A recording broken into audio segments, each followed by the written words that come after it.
The answer choices for this question make it clear that we need to think about sentence structure. I've got a semicolon here that can act like a period, so I need to think about whether or not I need a break in the sentence. So I'm going to read these sentences with that in mind. Let's take a look. Seneca sculptor Marie Watts' blanket art comes in a range of shapes and sizes. Sentence. In 2004, Watt sewed strips of blankets together to craft a 10 by 13 inch sampler.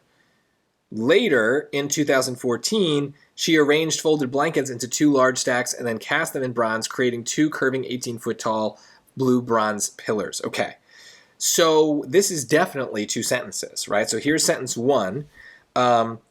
Watt sewed strips of blankets together to craft the sampler. Okay, that's a sentence. Then I have another sentence. She arranged folded blankets into 2 large stacks and then blah, blah, blah. So those are 2 complete ideas. They can be separated in lots of different ways, but we have to make sure that those are grammatically correct ways. And just using commas, like in A or C or D, are not going to be enough. A comma can be used to join 2 sentences, but we would need something else. We would need a comma and a conjunction, like a word like and, to do it. So we don't have that here. We just have the comma. So we are going to need that semicolon, because a semicolon is basically just looking like a period here.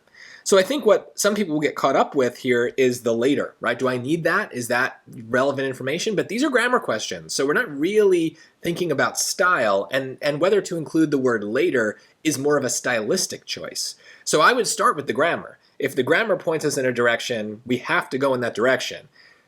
If we had multiple choices left then maybe we could think about which one sounds best, but we really need to make sure we're obeying the rules of grammar, and in this case especially, obeying the rules of like when we can combine sentences. And so just to be really clear, 98% of the time, a semicolon is used to connect 2 complete sentences that could stand alone.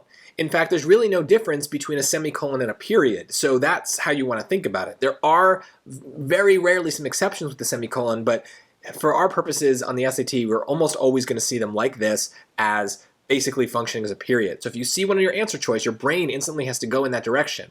Are these complete sentences? How do I join ideas together? Listen for where the breaks happen and where you can kind of cut something and be like, oh, this would be a complete sentence on its own, and therefore I cannot join it to this other complete idea. The SAT really likes to test this because it's something that people get wrong in their writing all the time. So learn for the SAT, learn for your own writing, you'll be better off in both cases.